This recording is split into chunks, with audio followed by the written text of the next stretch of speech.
এই তো যাবো। এই হুড়মুড় করে কই যাচ্ছিস? আচ্ছা আচ্ছা, তোর সাথে আমি পরে কথা বলছি। হ্যাঁ, ওকে। কই যাচ্ছি মানে? কই যাচ্ছেন মানে কই যাইতেছেন অনুমতি না নিয়া? আপনাকে চাকরিটা এখানে কে দিয়েছে? ম্যাডাম। ম্যাডাম কে? বড় ম্যাডাম। বড় ম্যাডাম কে? বড় ম্যাডাম এই বাসার মালিক। ওকে, এ বাসার মালিক। তাহলে আমি কি আপনি জানেন না? না। দারোয়ান চাচা কোথায়?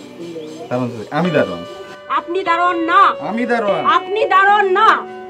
ম্যাডাম এত কথা কইতে ভালো লাগতেছে না, আপনাদের পরিচয় দেন, চলে যান। আমি জানতে চাচ্ছি দারোয়ান চাচা কোথায়?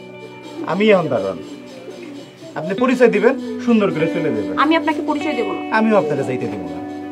আশ্চর্য, আপনি বলেছেন আপনাকে এখানে চাকরি দিয়েছে ম্যাডাম। ম্যাডামটা কে আপনি জানেন না? ম্যাডাম ড্রাইভারসি জানবো না, ম্যাডাম বড় ম্যাডাম। বড় ম্যাডাম? বড় ম্যাডাম জানলে ছোট ম্যাডাম কে সেটা আপনি জানেন না? না, জানি না। ম্যাডামটা কোথায়? আপনি ম্যাডামকে চিনেন? হ্যাঁ, চিনি তো। চিনেন আপনি? হ্যাঁ। ওকে, তাহলে আমিও তো আপনাকে চিনে ফেলেছি। হ্যাঁ, তাইলে তো হইছে, পরিচয়টা দেন, দিয়ে চলে যান। ও মাই গড, আমি জানি না এতক্ষণে আমার নানা নানার অবস্থা কি হয়েছে। এই কি কি আমি আপনাকে কি পুলিশে কি দেব। উল্টাপাল্টা কথা আপনার বলছেন? বুঝতে পেরেছি, আপনার সহযোগীরা সব ভিতরে আছে, তাই না? আপনি ডাকাত এই, দলের একজন ম্যাডাম সদস্য। শুনেন। অবশ্যই আপনি ডাকাত শুনেন দলের ম্যাডাম, একজন সদস্য। আপনি যদি দারোয়ান হয়ে থাকেন তাহলে অবশ্যই আপনি আমাকে চিনতে না, পারবেন। আপনার আমার সিনার দরকার নাই। আপনার আমার সিনার দরকার নাই। দারোয়ানের দায়িত্ব কাউরে সিনা না। দারোয়ানের আপনি আসছেন, আপনার আমি দেই নাই ওকে, ফাইন। আপনি ভিতরে ঢুকবেন, পরিচয় দেন। ওকে ফাইন, আমি আপনার কাছে অপরিচিত না। আমি জানতে চাচ্ছি যে এখানে যে দারোয়ান আঙ্কেল ছিল সে কোথায়, আমি তাকে চাচ্ছি। আমি তো আপনাকে চিনি না। ম্যাডাম সে নাই, আর আমার কথাটা শুনেন আপনি একটু ঠান্ডা মাথায়। না, আমি আপনার কোনো কথা শুনতে চাই না। কথা না শুনলে আমি আপনাদের যাইতেও দেব না। আপনি আপনি কথাটা যান। শুনেন, আপনি আমাদের পরিচয়টা ভালো মতো দেন। আমি পরিচয় দেব না আপনাকে, আপনার পরিচয় নিবে পুলিশ। আমি আচ্ছা, পুলিশকে ফোন দেব। পুলিশে ফোন দেন, আর্মি, র্যাব, আরো যা আছে সবাই ডেকে নিয়ে আসেন। আপনি পরিচয় না দিলে আপনার আমি ঢুকতে দেব না। ওকে, পরিচয়টা কিভাবে নিতে হয় আমি সব জানি। আমি জানেন। সব জানি। জানেন। এই আপনি বলেন তো, আপনি আমার নানা নানার অবস্থা কি করেছেন? ও মাই গড, এই আপনি অনেকক্ষণ ধরে উল্টাপাল্টা কথা কইতেছেন কিন্তু। আপনি দারোয়ান চাচাকে কি করেছেন? মেরে ফেলেছেন? কিচ্ছু করিনি। একদম মেরে ফেলেছেন। হাই, এখন কি হবে? দারোয়ান চাচা শেষ। কিছু ম্যাডাম, আপনার কিছু হয়নি তো? আপনি ঠিক আছেন? আমি ঠিক আছি তো। আচ্ছা, আপনি ঠিক আছেন। একে কি আমরা নিয়োগ দিয়েছি? কেন, কি করছে? কি করছে আগে তাই বল। কি করেছে মানে কি? এই ছেলেটা কে? একদম কি করেছে মানে? এ কি নতুন জয়েন করেছে আমাদের এখানে? না আমাদের দারোয়ান, নতুন দারোয়ান। আপনার চাকরি নেই? না না, চাকরি আছে তো। তাহলে এই কে? মানে এই নতুন জয়েন করেছে? না, ও জয়েন করে না, জয়েন করবে। আমি জানতাম, আমি তাই বলেছি যদি সে এখানকার দারোয়ান হতো তাহলে তো আমি জানতাম না আঙ্কেল বলেন। কিন্তু এই লোক, এই অভদ্র লোক বারবার বলছে সে এখানকার দারোয়ান। আপনি চিন্তা করে দেখেন, এই নিশ্চয় দারোয়ান। এই দারোয়ান না আঙ্কেল, এ হচ্ছে ডাকাত আঙ্কেল। আমি নানাকে ফোন দিয়েছি, আমি পুলিশকে যেন বলে দেয়, এজন্য আমি বলে দিয়েছি। দেখেন ম্যাডাম, আপনি কিন্তু এখন বেশি বাড়াবাড়ি করতেছেন। আমি বেশি বেশি করছি? জি। আঙ্কেল দেখেছেন, আপনি কিন্তু বললেন এ দারোয়ান না। আর আপনি জানেন কি বেয়াদবি করেছে আমার সাথে? আপনার মাফ করে দেন, ও হচ্ছে আমার না, ছেলে। আপনি আমার কাছে মাপ চাইবেন কেন? সরি, আপনি আমার কাছে মাপ চাইবেন না, ভুল সেই করেছে। আপনি দেখেন, একটা ছেলে সে বলেছে যে এখানে সে আব্বা। চাকরি করে, অথচ সে এই বাড়ির লোককে সে চেনে না। আপা আমি কিন্তু ভুল করি না। একটু হলে তো আপনি বিপদে পড়তেন, কারণ পুলিশকে ফোন দিতাম তো এখন। আরে ম্যাডাম, আপা আমি আরে কইছি যে আপনি পুলিশের পরিচয় কইছিস থাম, তুই চিনিস না? আচ্ছা দারোয়ান আঙ্কেল, আমি একটা কথা জানতে চাচ্ছি, সেটাকে আজকে থেকে ওকে এখানে দায়িত্ব পালন করবে? মানে আপনার চাকরিটাকে আপনার ছেলে করবে এখানে? না, ও চাকরি করবে। হ্যাঁ, যদি সে এখানে চাকরি করে তাহলে তো আমি নানু ভাইকে আমি এক্ষুনি বলবো একে যেন চাকরি না দেয়, ডিসিশন চেঞ্জ করতে বলবো। কারণ এর মতো বেয়াদব কোথাও চাকরি পাওয়ার যোগ্য না। কিভাবে কথা বলে আপনি জানেন আঙ্কেল? আমি আপনাকে বলতে চাই, আপনার ছেলেকে ঠিক করতে হবে। আপনার ছেলে এখানে কেন? আপনার ছেলে কোথাও কোনো জায়গা চাকরি করতে পারবে না। ম্যাডাম, ও আসলে বিসিএস ক্যাডারের পরীক্ষা দিয়েছিল, ও চাকরিটা হয়ে গেছে, এই জন্য আমার নিতে আসছে।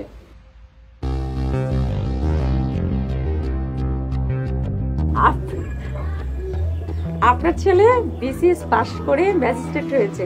জি ম্যাডাম। কয়দিন পর জয়েন? হাসালেন আঙ্কেল, আঙ্কেল হাসালেন। আচ্ছা বড় হাসালেন, আসলে অনেকদিন পর হাসলাম। আচ্ছা বিসিএস আপনি যে দারুণ, মানে কি বলবো, দারুণ হওয়ার যোগ্য যার নেই সে বিসিএস ক্যাডার। ও মাই গড, ম্যাজিস্ট্রেট।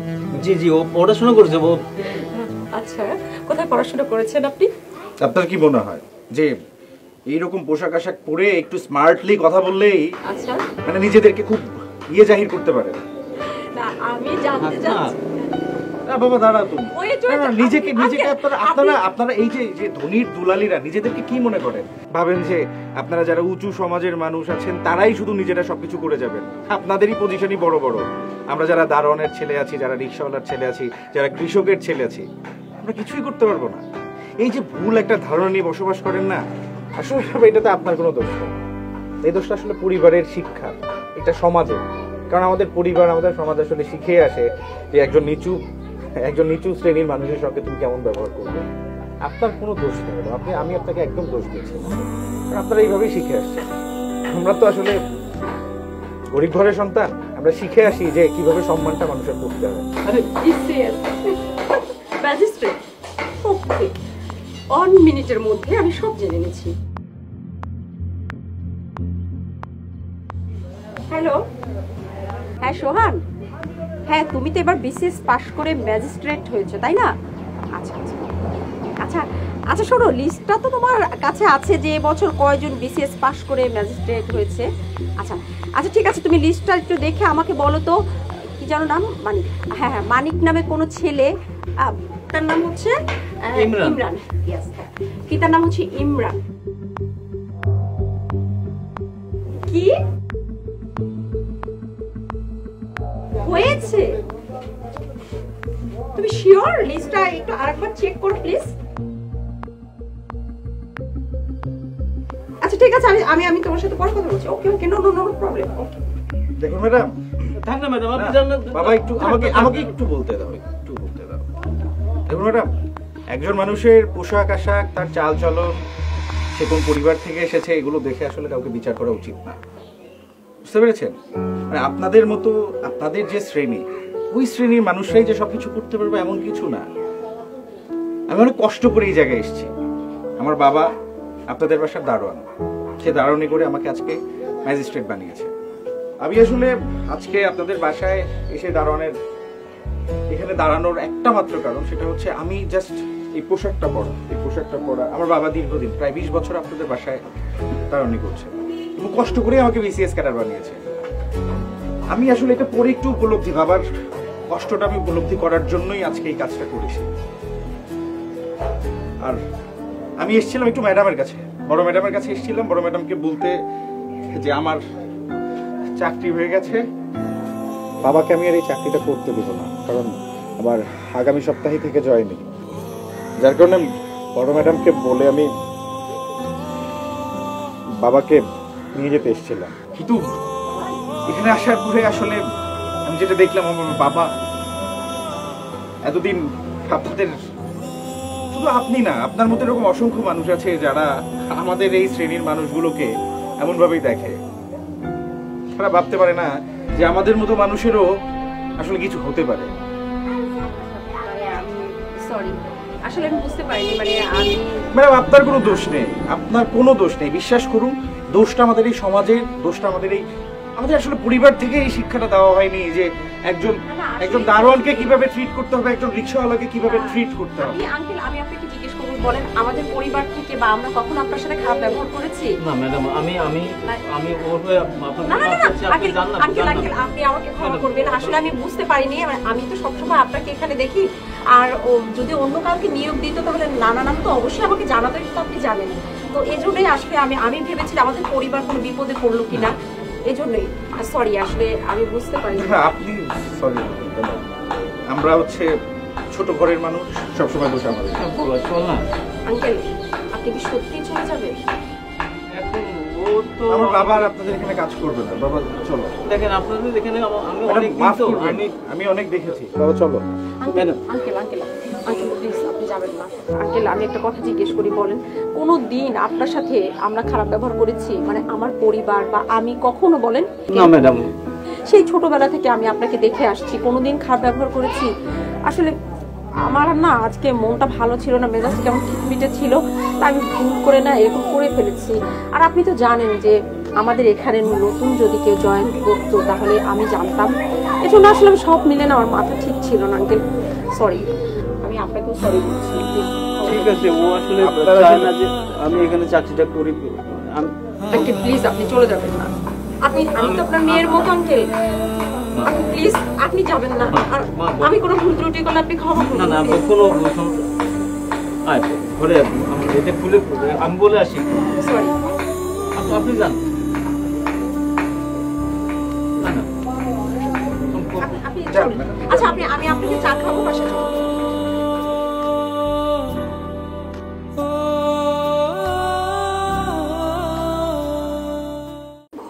কি একটা অবস্থা হয়ে আছে, ঘর ঠিক তো বারান্দা ঠিক নাই, বারান্দা ঠিক তো কিচেন ঠিক নাই, কিচেন ঠিক তো লিভিং রুম ঠিক নাই। কি লিভিং রুম ঠিক থাকবে না? একটা কাজও যদি ঠিক মতো করতো, কাপড় চোপড়ের পাহাড় বানায় ফেলে, কথা বললে কথা শুনে না, কিছু একটা আশ্চর্য ব্যাপার।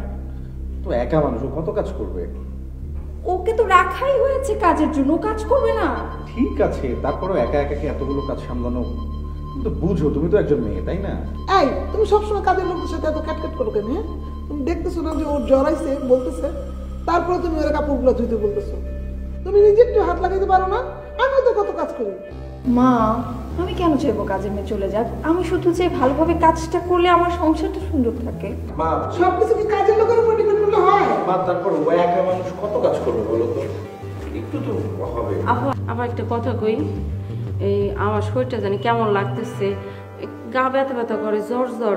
এই আজকে কাপড় চোপড়গুলো না ধুই, কালকে এসে ধুয়ে দেব মনে। 2 দিন পর পর একটা মানুষের জ্বর আসতে পারে, মানে একটু কাপড় চোপড় বেশি দেখলে, একটু কাজ বেশি দেখলে তার জ্বর এসে বসে থাকে।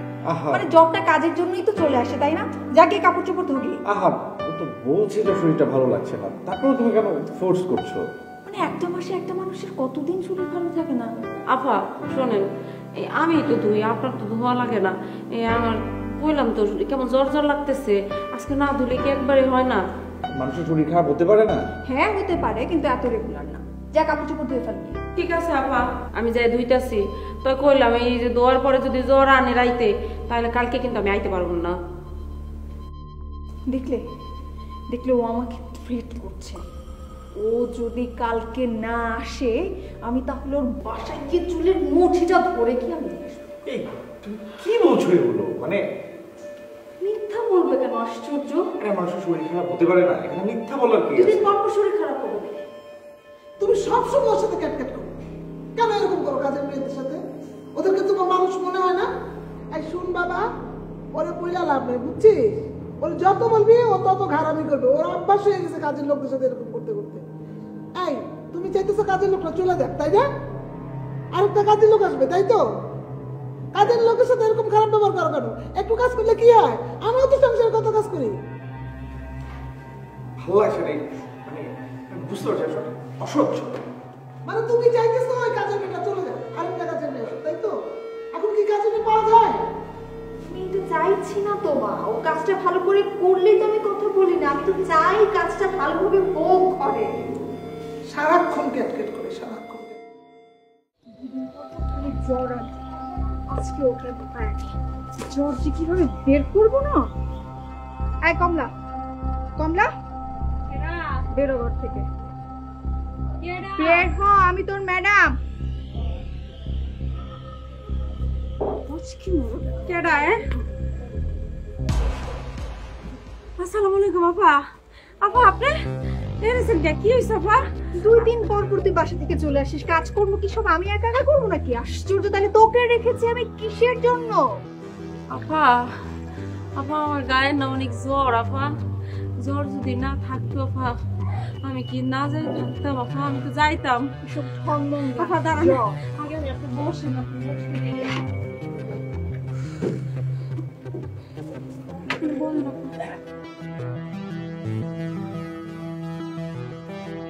আপা আপনি কষ্ট করে আইতে গেলেন কা? আমারে কইতেন, এই হ্যাঁ নাম্বার একটা ফোন করলে হইতো, আমি এই কষ্ট হইলো যাইতাম। 2 দিন পর পর তুই অসুস্থ হস। তুই না, আশেপাশে সব বুয়াদের দেখি আমি একই রকম অবস্থা। আমরা কি বসে বসে এই মাসের মধ্যে 1 সপ্তাহ খালি কাজই করব? তোর জ্বর আসছে না দেখি? কমলা, তোর গায়ে এত জ্বর, তুই বরং বাসায় থাক। আমি সব কাজকর্ম সামলে নেব, কোনো সমস্যা নেই। আরে আপা, জ্বর যদি না থাকতো আপা, তাহলে কি আমি যাইতাম না? আমি তো যাইতাম। কি মরার জ্বর আনছে আপা, দুইটা দিন ধইরা খাইতে পারি না, লইতে পারি না, এই ঘরের মধ্যে পড়ে আছি আমার। একটু ডাক্তারের কাছে যাইতে পারি নাই। আমি বুঝতে পারছি তুই ফাঁকি দিসনি। বাসায় সব কাজকর্ম করতে করতে আমার মাথাটা একদম গরম হয়ে গেছে। আমি এসেছি তোকে হাতে নাতে ধরতে, তুই ফাঁকি বাড়াতি করেছিস এই জন্য। কিন্তু আমি ভীষণ ভীষণ সরি কমলা, আমি বুঝতে পারিনি। আমি মনে করেছি তুই মিথ্যে কথা বলিস প্রায় প্রায় আমার সাথে। এটা খালি আপনি ভাববেন কেন? এটা তো দুনিয়ার সবাই ভাবে। আমরা গরিব, কাম করি, আমার কথা খালি মিছা কথা না, আমরা তো হাসা কথা কই না। এর আগেও এক বাড়িতে কাম করতাম, এই ভিডিও জ্বরে আমি 3 দিন ঘরে পড়ে আসছিলাম। আমার চাকরিটা লাগলো না, আমার কয় আমি বলে মিছা কথা কইছি। আল্লাহর কসম করে কই আমার মিছা কথা কই নাই। আমাকে কেউ বিশ্বাস করে না, কেউ না। আচ্ছা তুই বরং একটু বস, আমি একটু আসছি, কিছুক্ষণের মধ্যে চলে আসবো। একটু এখান থেকে আসছি, তুই অপেক্ষা কর, তুই রেস্ট নে, আমি একটু আসছি।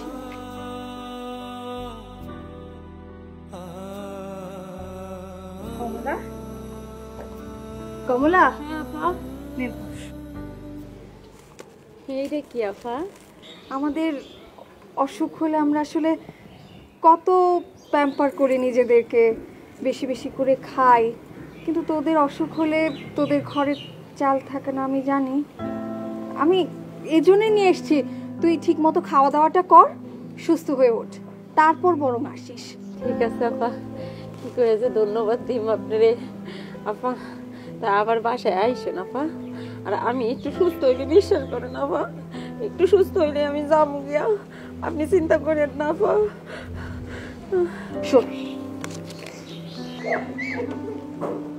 এই টাকাটা রাখ, ঠিক মতো ওষুধপত্র খা, ডাক্তার দেখা, তারপর সুস্থ হয়ে আমার বাড়ি। টাকা দিছেন আপা? টাকা দিছেন আপা? এই টাকা দিয়ে আমি ডাক্তারের কাছে যাবো আপা। বিশ্বাস করেন আপা, এই টাকার লেগে ডাক্তার দেখাইতে পারি নাই আমার। টাকাটা অনেক দরকার ছিল আপা। আপা আল্লাহ আপনার ভালো করবো, টাকাটা সত্যি দরকার ছিল। আমি ডাক্তারের কাছে যাব, আমি ডাক্তার দেখাবো। আসলে কমলা, আমরা আসলে তোদেরকে নিয়ে কখনোই ভাবি না। বাংলাদেশে কত রকমের কত ধরনের পেশা আছে, সব পেশায় কোনো না কোনো দিন ছুটি থাকে, সাপ্তাহিক ছুটি, মাসিক ছুটি, বছরের মধ্যে তো অনেকগুলো উৎসব হয়, তার ছুটি, সরকারি ছুটিগুলো তো থাকেই সরকারি প্রতিষ্ঠানে। অথচ তোরা 365 দিনই কাজ করিস। আমাদের দুটো বড় বড় ঈদ যায়, আমরা কত আনন্দ করি, অথচ সবচেয়ে বড় প্রেশারটুকু আমরা তোদেরকে দেই। একবার ভাবিও না তোদের কথা, তোদেরও একটু ছুটি দরকার। 365 দিন একটা কাজ করলে মানুষ তো অসুস্থ হওয়াটা ভীষণ রকম স্বাভাবিক। কখনো ভাবিনি জানিস, আজকে তোর বাসায় এসে কথাটা ভাবছি। আমরা আসলে তোদের জন্য কিছু করছি না, কিন্তু তোদের জন্য আমাদের অনেক কিছু করার আছে। অ্যাটলিস্ট সাপ্তাহিক একটা ছুটি। তোদেরও তো পরিবার আছে, আমরা আমাদের পরিবারের কথা ভাবি, আমরা আমাদের সন্তানদের কথা ভাবি, আত্মীয় পরিজনের কথা ভাবি, অথচ একটাবারও ভাবি না সকালবেলা থেকে রাত অবধি যারা আমাদের বাসায় কাজ করে তারা তাদের পরিবার কিভাবে সামলাচ্ছে। তাদের তো ছোট ছোট বাচ্চা কাচ্চাও থাকতে পারে, যারা বড় হয়, স্কুলে যায়, ওদেরকে কিভাবে সময় দিচ্ছিস তোরা।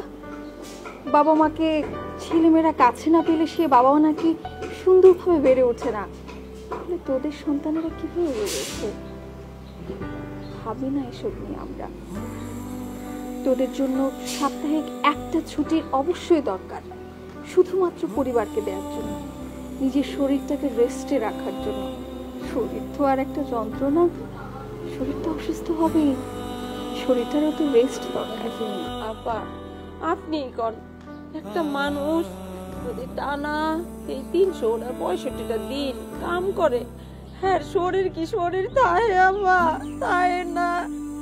একবারে আপা বিশ্বাস করে নীল লাইগাই মাঝে মধ্যে অসুস্থ হয়ে পড়ে, ডাক্তারও দেখাইতে পারি না আপা।